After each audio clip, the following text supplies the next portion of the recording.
अन्धस्य ज्ञानञ्जनशलाकया चक्षुरुन्मिलितं येन तस्मै श्रीगुरवे नमः। श्रीचैतन्यमनोभीष्टं स्थापितं येन भूतले स्वयं रूपा कथामहिं ददति स्वपदान्तिकम्। वन्देऽहं श्रीगुरुश्रीयुतपदकमलान् श्रीगुरुन् वैष्णवांश्च वैष्णवांश्च श्रीरूपं सागरजातां सहगणरघुनाथान्वितं तं सजीवं साद्वैतं सावधूतं परिजनसहितं कृष्णचैतन्यदेवं श्रीराधाकृष्णपादान् सहगणललित श्रीविशाखान्वितांश्च नमो विष्णुपादाय कृष्णप्रेष्ठाय भूतले श्रीमते भक्तिवेदान्तस्वामिनिति नाम्ने नमस्ते सारस्वती देवी गौरवाणी प्रचारणे निर्विशेषशून्यवादी पाश्चात्यदेशतारिणे वंशकल्पतरुभ्यश्च कृपा सिन्धुभ्यः च पतितानां पावनेभ्यो वैष्णवेभ्यो नमो नमः। हे कृष्ण करुणा सिन्धो दीनबन्धो जगत्पते गोपेश गोपिकान्त राधाकान्त नमोऽस्तुते। तप्त काञ्चन गौराङ्गी राधे वृन्दावनेश्वरी वृषभानुसुते देवी प्रणमामि हरिप्रिये। जय श्री कृष्ण चैतन्य प्रभु नित्यानंद श्री अद्वैत गदाधर शिवासादि गौर भक्तवृंद। हरे कृष्ण कृष्ण कृष्ण हरे हरे, हरे Ram Ram Ram Hare Hare. A reading from Prabhupāda-līlāmṛta, Volume 2, Chapter 51. Chant Hare Krishna and fight. Am I audible? Loud and clear? Yes, Prabhuji. Okay, you able to see the screen?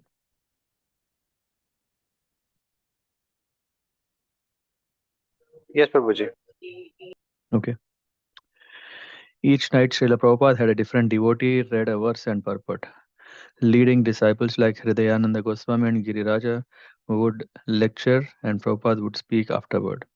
He continued stressing India's real message to the world and the misfortune that occurs when people, especially the Indians, neglect it.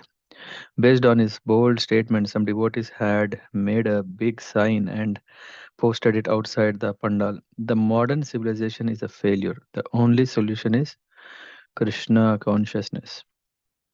In the evening lectures, Srila Prabhupada advised his hearers against identifying with any political party. One day someone is a prime minister, he said, and the next day that person is finished. Although Prabhupada had begun his lecture series by apologizing to the audience, saying he could not speak much because of his poor health, each night he uh, very strongly argued that Krishna consciousness is the only solution. And during the question and answer period that followed his lecture, he was often explosive. When chanting, a man asked through the microphone at the front of the stage, "You chant the name Rama as well as Krishna, but I do not see any photograph of Rama here. What is the reason? Do you not see? But can you hear?" Prabhupada asked. "I do not see," the man insisted. Prabhupada exploded. "But you do not hear?"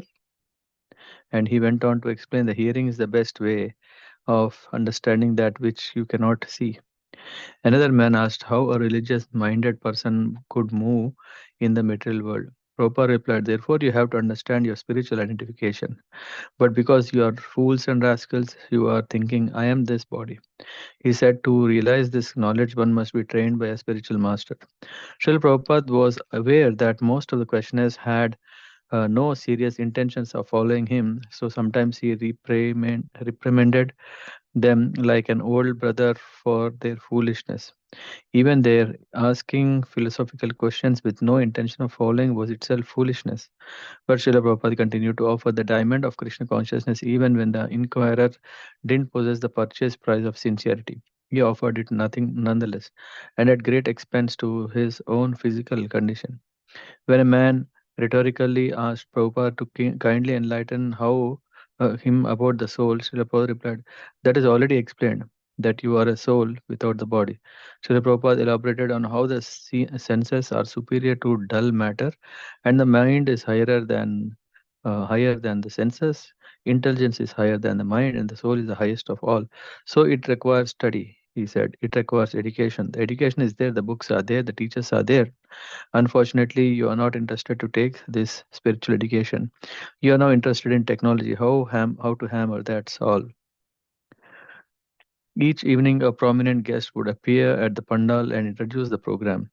One night, after J.M. Gandhi, Justice of High Court of Bombay, spoke, Bhavananda Goswami read aloud the first two verses along with Srila Prabhupada's commentary from the teachings of Lord Rishabhadev in the fifth canto of Srimad Bhagavatam. Srila Prabhupada spoke briefly and agreed to take questions. If God is everywhere, a man asked, why his presence is not felt by everybody? Everybody is not intelligent, said Srila Prabhupada. Mostly they are rascals. Manushyanam sahasreshu. This is a statement by God that out of millions of persons, one tries to become perfect. And out of many millions of persons, one can understand God. So understanding God is not so easy. But we want to understand God, if we want to understand God will help us. That is the point. The next man said he had several questions. My first question is I don't think God is opposed to sex. Seriously. I have heard many a lecture and it is always stressed as if the God is opposed to sex. But I don't think that so. God is never opposed to sex, replied Srila Prabhupada. Who said? God said, Dharma viruddho kamosmin. Sex which is not against the regulative principles of religious life that I am. God never says stop sex. Otherwise, why is there grahastha ashram? Ashram means that there is Krishna consciousness, but make it ashram and follow the rules and regulations of ashram. Then it is all right. Otherwise, you are bound up by the laws of nature. The same man then referred to Srila Prabhupada's purport, which Bhavananda Goswami had read, in which Prabhupada had criticized the life of hog-like man who lives only for sense gratification. One of your principal statements, the man said, was that a man goes on the motor tram, stands there for 2 hours, reaches his place of business, and works there for 9 hours, 9 o'clock, from 9 o'clock in the morning to 5 o'clock in the evening, returns back, has his food and sex and all that. I found many people who have worked very hard, raised children very nicely, have sex but led a good life. I don't think there is anything wrong in that. Yes, if there is no wrong, said Prabhupada, it's all right. But this sort of life is not very palatable. The man continued, because I find even the dog. Srila Prabhupada interrupted, but his reply was soft and humble. If you like that life, if you feel it is good, then that is up to you. But I don't think this is very nice way of life to work so hard simply for bread. No, the man said, I agree there. Srila Prabhupada then raised his voice more strongly. Then agreed, then why disagree? That's all right, no more. The man had more questions, but Tamal Krishna called on someone else. Would you agree that God is just a concept? If you do not, please give a logical reason for that. Prabhupada, why shall I agree that God is only a concept? Because I want it logically. You do not know logic. You have to learn logic. But I still would like you to explain it logically. Yes, you have to learn how to know it. There is a master. Just like you cannot prove logically that if without father there is a child. Srila Prabhupada explained that everything we see is growing out of earth, and earth is described in the Vedas as mother. But there cannot be a child without a father.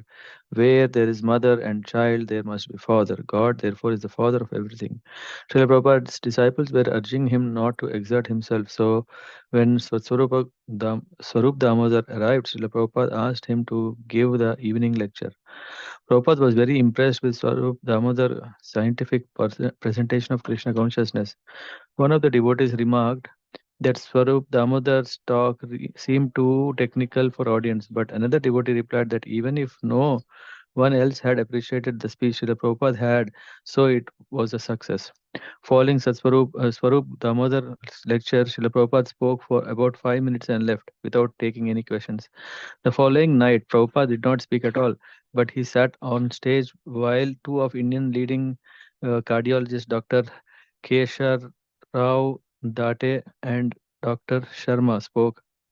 Srila Prabhupada had been garlanded by Dr. Date, Datai, and he sat patiently and silently on Vyasasan, satisfied that prominent Bombayites were honoring the Krishna consciousness movement.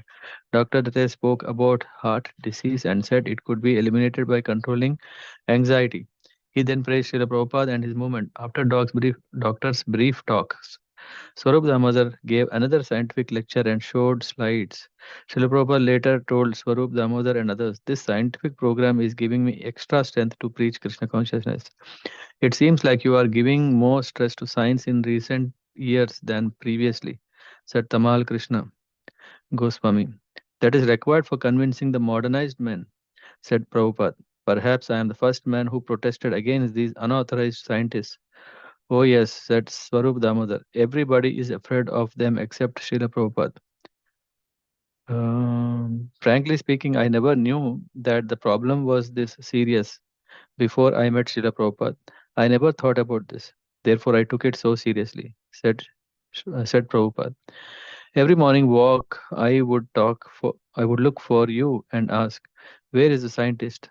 I thought, 'Here I have got an opportunity to impress a scientist, and that will fructify.' That was my aim. Therefore, I was bothering you in so many ways." "It is your incredible mercy," Prabhupada said Swarup Damodar. "Because I cannot use the technical words," Prabhupada said, "and he can do that. So I wanted that he should be trained up." Giriraj arranged that one of the newly elected Janata Party members of parliament come and see Srila Prabhupada. The gentleman, Mr. Ratan Singh Rajda, was eager to meet the leader of the Hare Krishna movement. So while Mr. Rajda had been attending a political rally at Shivaji Park, Giriraj had come to arrange the meeting. When I went there, Giriraj told Prabhupada later, he asked me to sit with them on a dais, so I did. "But was that wrong?" "Why not?" said Prabhupada. "He is honoring you." Giriraj said that Mr. Rajda had asked to be the first speaker at the rally so that he could be free to come and meet with Srila Prabhupada before leaving the next day for a meeting with the central government in Delhi. Giriraj explained that Mr. Rajda was a member of parliament from Bombay South, which was the most prestigious district and that had formerly helped ISKCON in their case against the attempted demolition of the temple. Mr. Rajda entered the room and made a respectful gesture of obeisances to Srila Prabhupada. He said he had met Srila Prabhupada once, but since then he had been in the jail for 19 months. Srila Prabhupada seemed surprised. "Jail?" he asked. Mr. Rajda explained that he had been jailed during Indira Gandhi's political emergency. "More than 150,000 patriotic people have been imprisoned," he said, "including J.K. Prakash and the present Prime Minister Morarji Desai." "When Giriraj told me that you were here," said Mr. Rajda, I told him definitely I would like to ask for darshan. This attempt at material adjustment, Prabhupada began speaking slowly, just like we felt a little danger under the regime of Indira Gandhi. Now we have another feeling. This is the material adjustment. Material adjustment may be temporarily beneficial, but that is not permanently beneficial. Mr. Raja replied, "Unless there is adhyatmika adjustment, there cannot be lasting benefit." Mr. Rajda was obviously acquainted with the Sanskrit Vedic knowledge, and he was also aware of the value of going to see a saintly person. Prabhupada persisted, however, in making the point that people do not really understand spiritual life. He described that the material body is made of different elements, and yet the living being is different than these elements. Unless we understand this fact, he said, which is very nicely explained in the Bhagavad Gita, this material adjustment will never make us happy. Dr. Raza followed Prabhupada's point but asserted that a great change had taken place since the elections. The basic difference, he said, is that formerly there was no moral code observed by the rulers. He was entirely agreeable or wanted to be with Srila Prabhupada, yet they were speaking on different levels.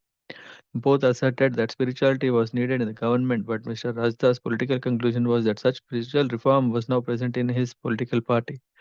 Srila Prabhupada, however, continued to speak of people who talk of God yet don't even know the identity of the soul. He didn't speak whether this criticism applied to the former or to the present political party, although his remarks seemed to include both. Whoever was not in transcendental knowledge, whoever tried to work in the material field without knowing the difference between spirit and matter, would come to the same inglorious end. "No," said Mr. Rajda, "the last rulers, most of them were communists. They said religion is opium. They didn't believe in religion at all. Therefore, Prabhupada said, they say something, we say something. He says something. You manufacture something. But nobody knows what is reality. That is the difficulty. Unless you know the reality to suggest and say, I suggest it, does not mean that is a solution. This is going on all over the world. Nate viduswartha gatim hi Vishnum.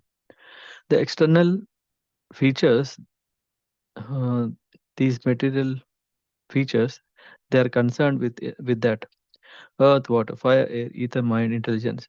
But they do not know that beyond this there is another element. Unless you come to that knowledge, there is no question of welfare activities. The knowledge is available in India. Referring, people do not know that their highest self interest is Vishnu. Srimad Bhagavatam 7.531. Srila Prabhupada accepted Mr. Rajda's visit as sincere and serious, and so he wanted to convince him to fully accept Krishna consciousness. If he was really serious about introducing principles of dharma and morality into government, real dharma has to start with an acceptance of self realization as the all important goal of life. It could not succeed just by rubber stamping the governments as religious. Now we have got good government, Srila Prabhupada considered. Very nice. Now you should take advantage of the privileges which are there in India. The Bhagavad Gita is there. If you take directions from Bhagavad Gita, then the whole human society would will be benefited. That you do not know. That is the defect. Even big leaders, they profess to be students of Bhagavad Gita, but they do not know anything. Although it is clearly stated who is the leader in India, who does not know Bhagavad Gita, everyone knows. Even Morachi Desai, when he was to be arrested by the leaders of government, he said, "Wait, let me finish my reading of Bhagavad Gita." Is it not? Yes, replied Mr. Rajda. Srila Prabhupada, uh, uh, let me finish my Bhagavad Gita, then you can harass me. Mr. Raza added that Mr. Desai was also studying the Bhagavad Gita very minutely while he was in jail. But now, said Prabhupada, he says that Janata is my God. Did he not say this recently? Mr. Rajda admitted that Moraji Desai had stated that, but that he had later clarified it. It is government's responsibility to make people God conscious. Srila Prabhupada argued. It is very simple thing. God personally is explaining how to become God conscious. It is very simple thing. Man mana bhava mad bhakta. Even a child can do it. So why not leaders? Then their examples should be followed. Why don't they do this? This God consciousness, do it seriously, then everything will be all right. They are defying the existence of God and reading Bhagavad Gita. This is their position. Always think of Krishna and become his devotee. Bhagavad Gita 9:34. Srila Prabhupada explained to Mr. Rajda how he had been propagating the Krishna consciousness movement virtually alone. For years, he had worked in the West, and now he was bringing his movement to India. Cooperate with us, he said. You are so kind. You have come to see. You will. You have got desire. So let us take it seriously. Dr. Rajda seemed very moved and realized, yes, sir, correct. It is serious, said Prabhupada, but nobody has taken it seriously. Bhagavad Gita is popular book. Everyone takes Bhagavad Gita and says, I am a student of Bhagavad Gita. But if the leaders of the society really set the example, others will follow. That's correct, said Mr. Rajda. A serious effort should be made, and how lip service will not help. That is correct. Mr. Rajda reminded Prabhupada how he had supported the Juhu temple at the time of the attempted demolition.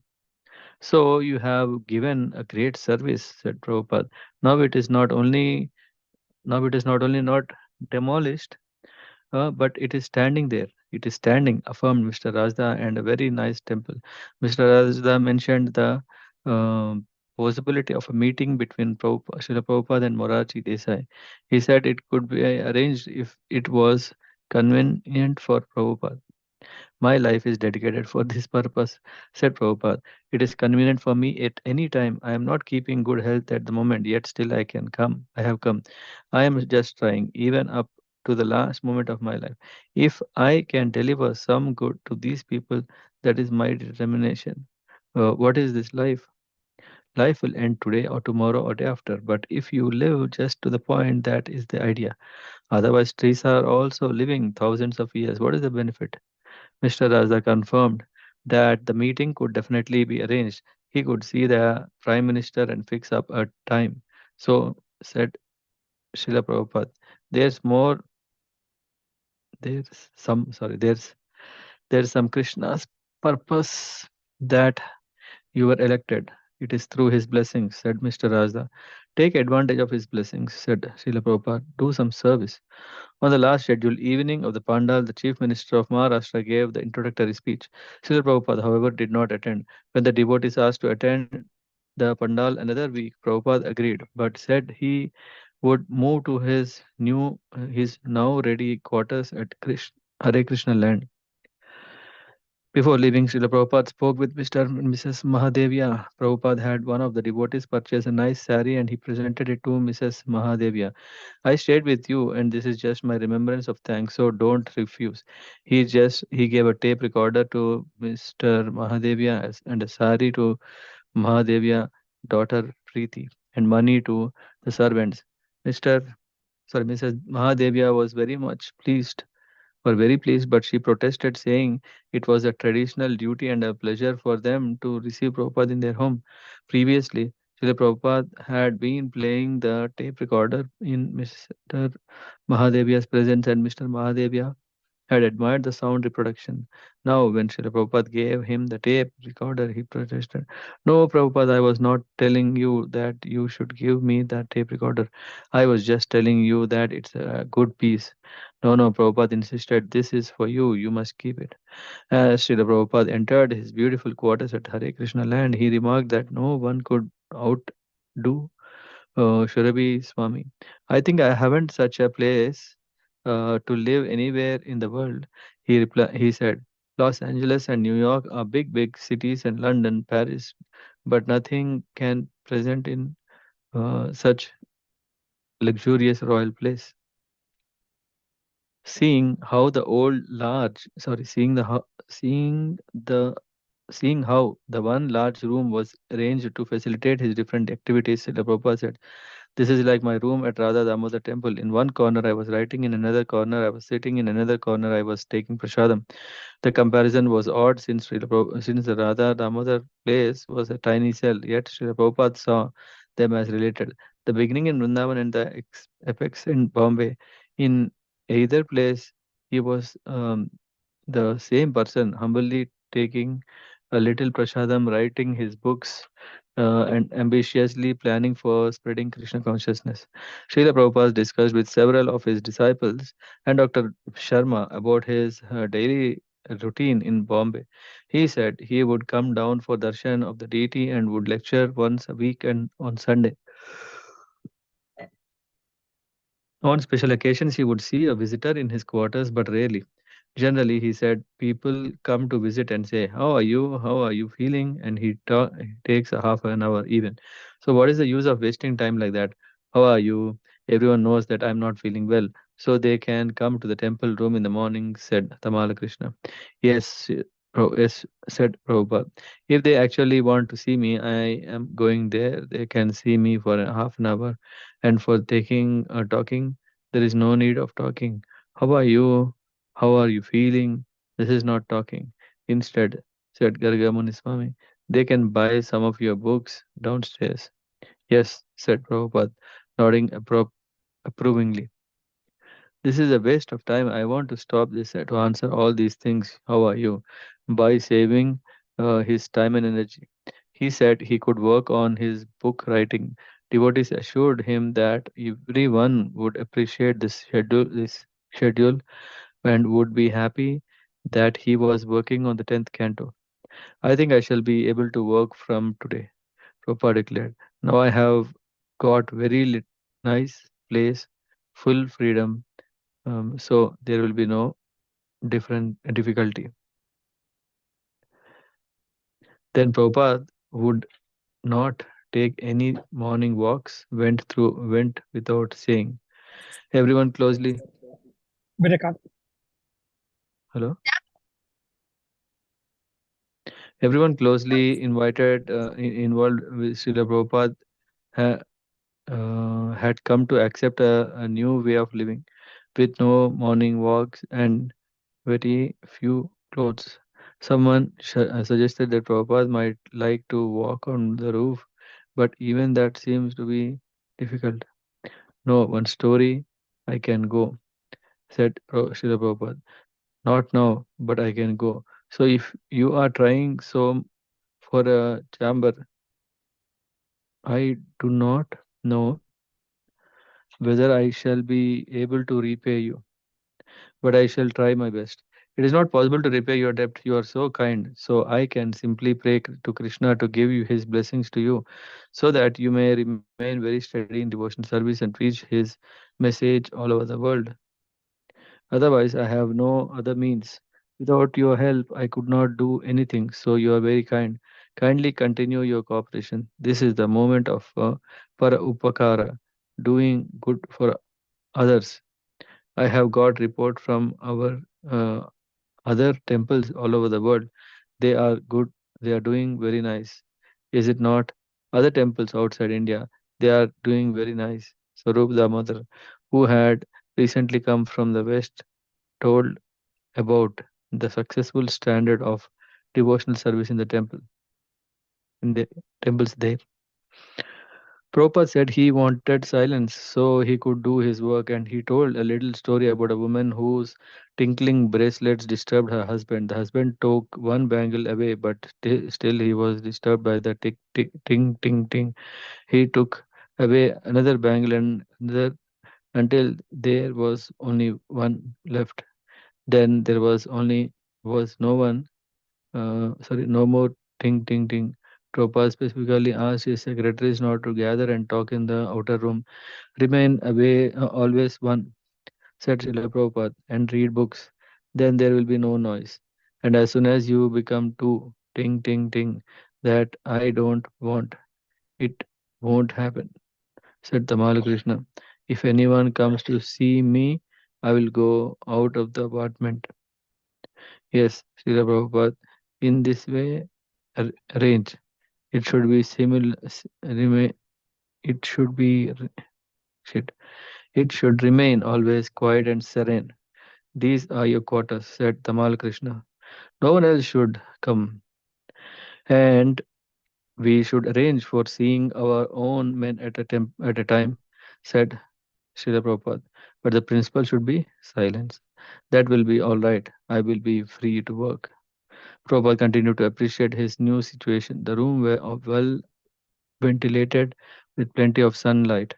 Other ISKCON buildings like Bhaktivedanta Manor in London was very good, he said, but in the most seasons he couldn't open the doors or doors or windows because of the cold.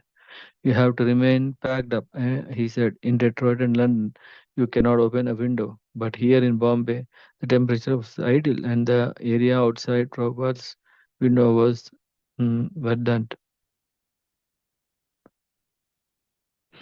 Days went, and more devotees in Bombay never got to see Prabhupada.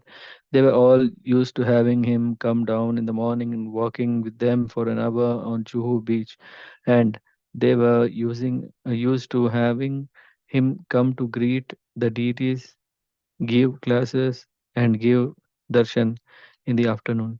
He had He had always been open, especially in India, always allowing himself to be seen at almost any time. He had always received them warmly and insisted on to their problems or questions with great sympathy. So for them not to be able to see him even while he was living in their midst was traumatic. Only two or three secretaries stayed with him, and whenever other devotees came into his rooms to see him, they would feel that they were taxing him and would leave at the first opportunity. Unexpectedly, one morning, Srila Prabhupada appeared in the temple room, and the few devotees removed Prabhupada's picture from the Vyasasana so he could sit down. He hadn't given any warning that he was coming, and many of the devotees were absent. But the word spread that Prabhupada was there, and the devotees came running. After the Guru Puja Arati, Srila Prabhupada spoke to the assembly of devotees. He was surely he said he was sorry that he couldn't come down more often, and that he wanted to cook for all the devotees and serve them. On Saturday, he said he would cook a feast and invite all the devotees up to his quarters. I shall come daily to the temple, he said, and I shall remain up to 8 for your darshan and talks if there is any comment. Generally, every day it will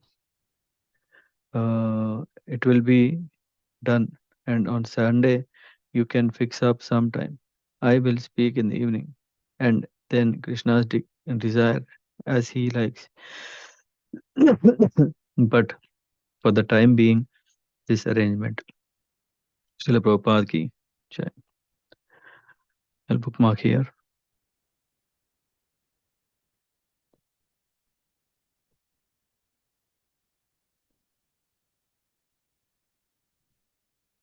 Hare Krishna.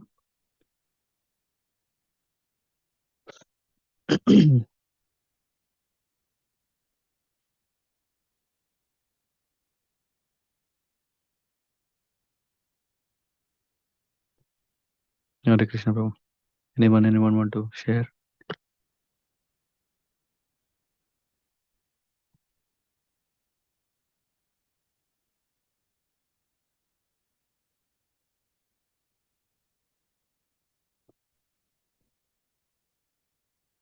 No one? Then I can go for a few more minutes.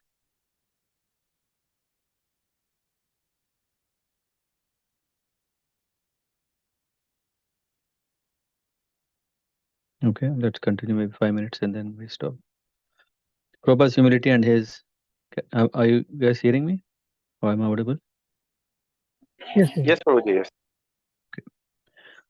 So, Prabhupada's humility was his exactly reading the minds of devotees, made them feel ecstatic love for him. Some of them had even been thinking that Prabhupada had forgotten them at the end, that other things have become more important for him.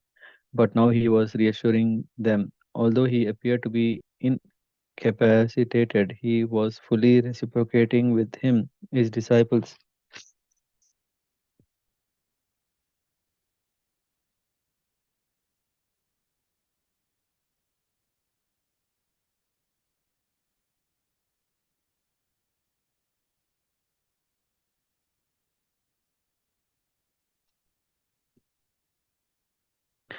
Okay, Srila Prabhupada then explained the significance of Guru Puja, analyzing some of the words in the song of the devotees sang each morning during the ceremony. So the necessity is prema bhakti. He said, prema bhakti jaha hoite avidya vinasha jate divya gyan. So what is that divya gyan? Prabhupada explained that it was the duty of the Guru to awaken divya gyan or superior knowledge of the self. Because the Guru reveals Divya Gyan, he is worshipped. For the non-devotees, Divya Gyan is never manifest, and one thinks of himself in terms of his bodies as American, Hindus, or Muslim. So we worship the Guru, said Prabhupada, because he gives us superior knowledge, not this knowledge of how to eat, how to sleep, how to have sex life, and defend. Generally, the political leaders, the social leaders, they give this knowledge how to eat, how to sleep, how to have sex, how to defend.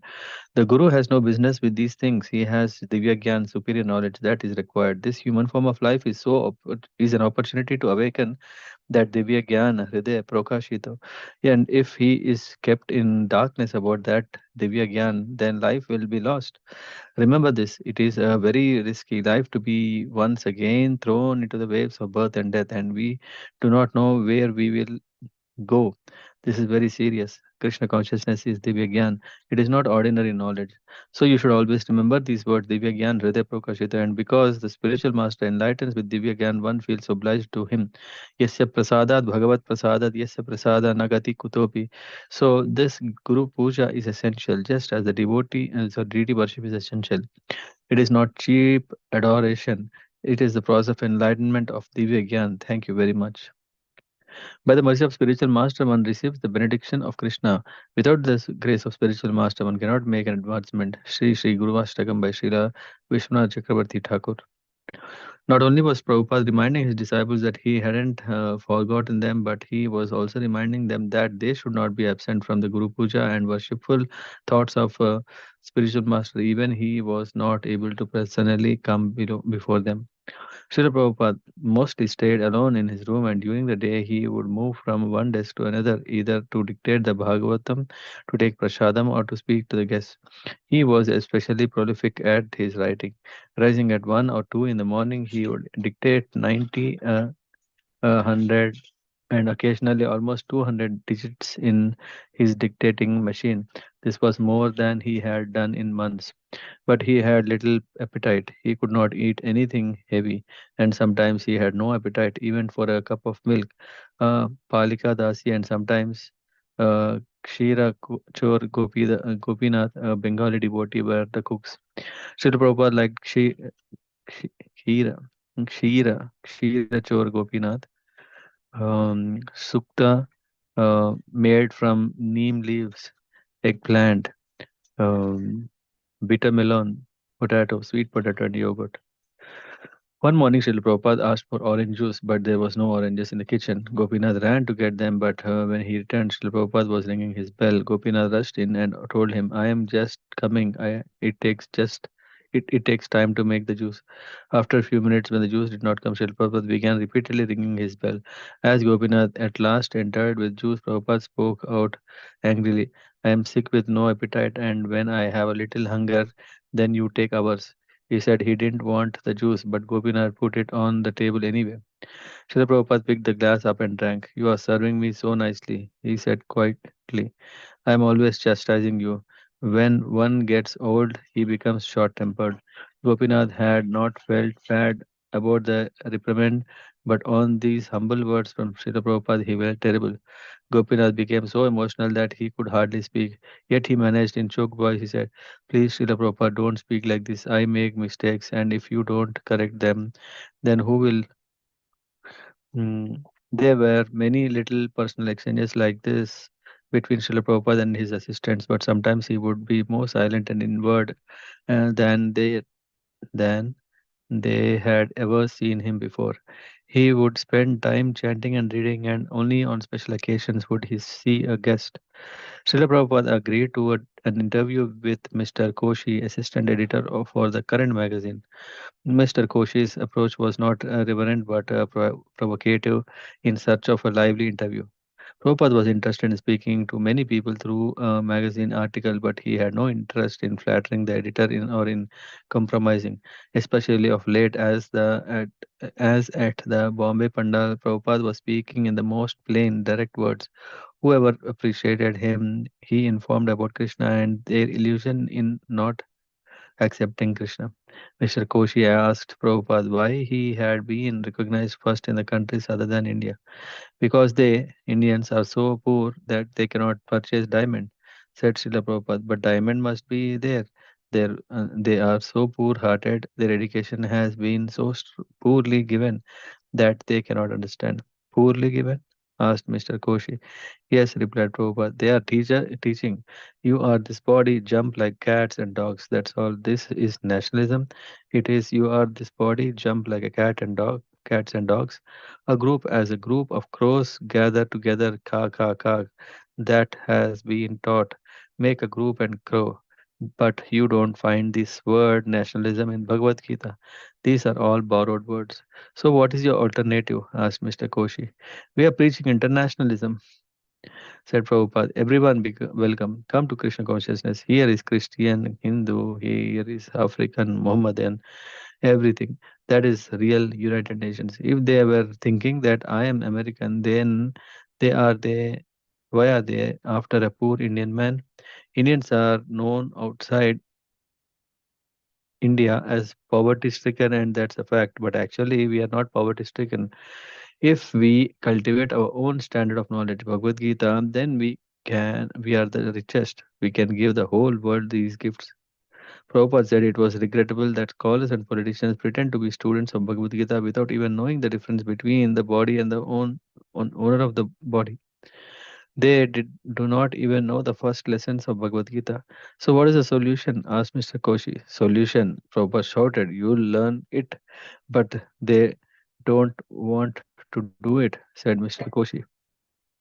Then they will go to hell, said Prabhupada.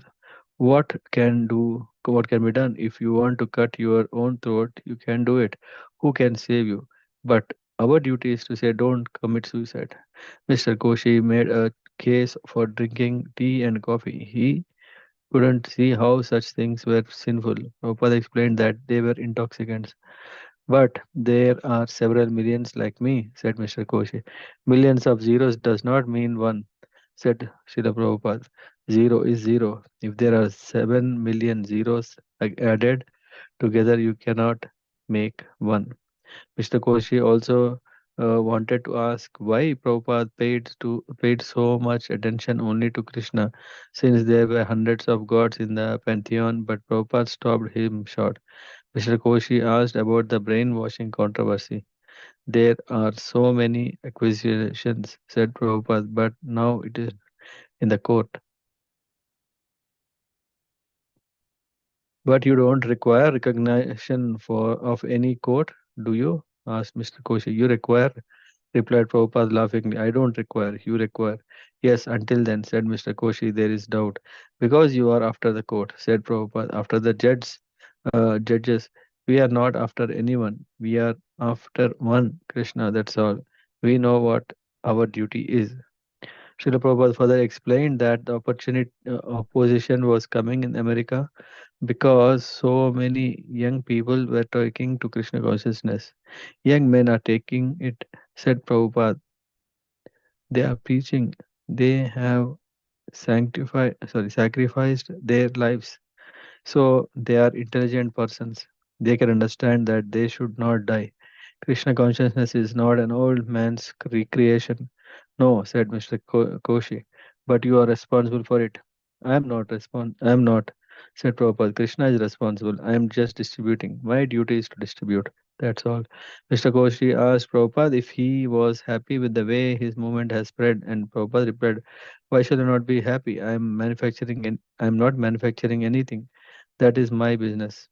Jumping from one topic to another in search of readable magazine copy, Mr. Koshi asked Prabhupada, how is your health now? Not good, Prabhupada replied. Health or no health, that is outward machine. That doesn't matter. But if it is a good machine, then it helps. That's all. Otherwise, machine good or bad, it doesn't matter. What happens when the machine stops? If the machine stop, Prabhupada said, you take another machine. That's all. Why shouldn't why shall I be overwhelmed? Oh, machine is going. Therefore, Krishna says, you are lamenting for the machine. You nonsense. That is not the Pandita's business. Mr. Koshi, what is your typical day like? What time do you get up and how do you spend your day? How can I say? Replied Prabhupada, I have got so many things. Tamal Krishna, sensing that the interview had gone about as far as it could profitably go, spoke up. Srila Prabhupada, he said, I want to suggest that if he has some further questions, we could try to answer them, and then if there are still unanswered. No, said Srila Prabhupada, he has no answer on this spiritual matter. He will ask me some political questions. So we have no function in politics. Mr. Koshi disregarded the signal from Prabhupada's secretary and went on with his questions. You see, he said, when I see a group of young people like these boys here dancing in the street, it is something jarring to my eyes. What is the necessity of the chanting? One man's food is another man's poison, said Prabhupada replied in iconically. Sorry, laconically. No, no, said Mr. Koshi, there must be a purpose behind it. Yes, said Prabhupada. That is the way to the spiritual understanding in this age. Mr. Koshi asked about the illicit sex, and Prabhupada replied that that sex should be used only within marriage for begetting children. Do not think of do not think that the children should be given freedom to choose voluntarily. Do you want to give freedom to your children? Asked Prabhupada. I am asking you, said Mr. Koshi. No, no, said Prabhupada. What is the use of giving freedom to a child with a razor? He will cut his throat. That's all. But a later group, perhaps. Later age, yes, said Prabhupada. That is enjoyed. When a child is 16 years old, he can be as he likes. Not before that. Now, Mr. Koshi was ready to wrap it up. And what is your message to the world? Said he asked Prabhupada. Prabhupada and the devotees laughed. Again, you ask me, said Srila Prabhupada. After reading Ramayana, you are asking me whose father is Sita. I have explained already. Before Mr. Koshi left the room, Prabhupada requested, write nice article. Don't worry about that, Mr. Koshi replied, it is my job. Srila Prabhupada made sure Mr. Koshi took prasadam before leaving. Okay, I'll stop here.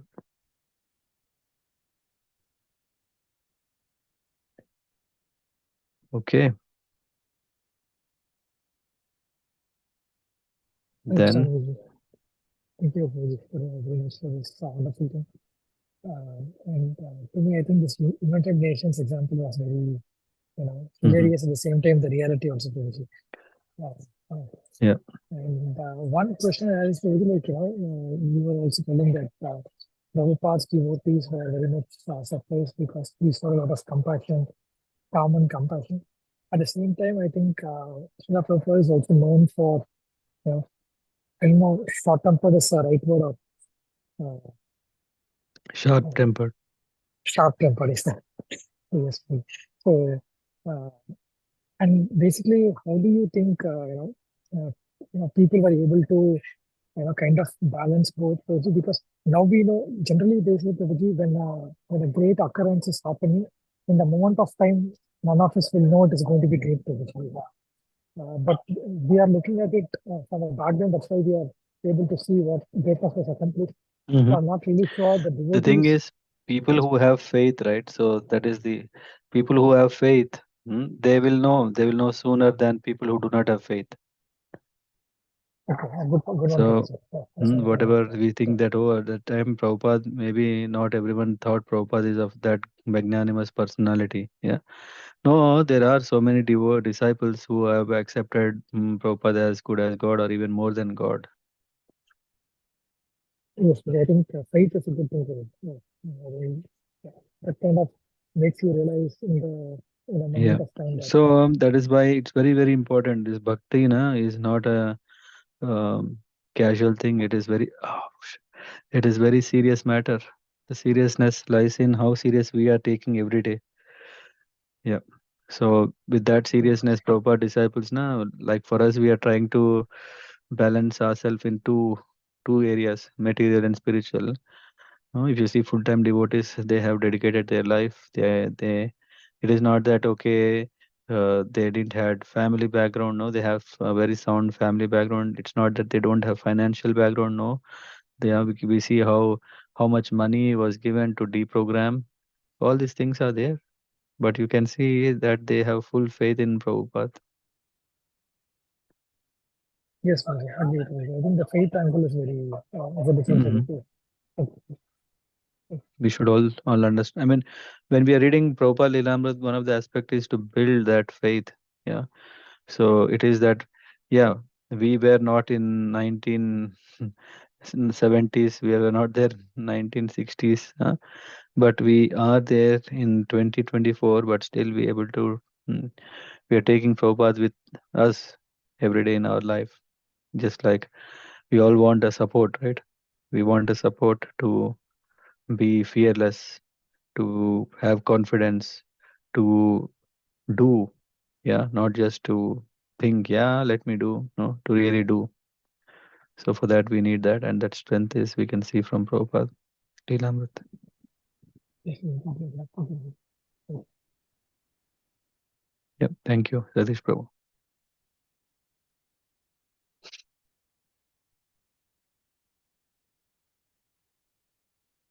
Anyone else?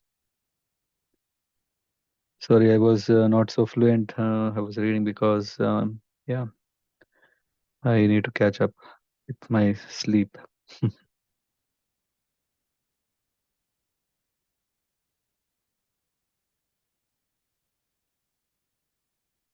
Okay, then thank you so much. And most likely, let's see tomorrow. As of now, we can still plan to have Bhagavatam tomorrow, at least short one. Then see you. Panchakalpatarabhyascha kripa sindhubhyev cha patitanam pavanebhyo vaishnavebhyo namo namah. Śrīla Prabhupāda ki jai. Satguru Goswami Maharaj ki jai. Hare Krishna. Hare Krishna. Hare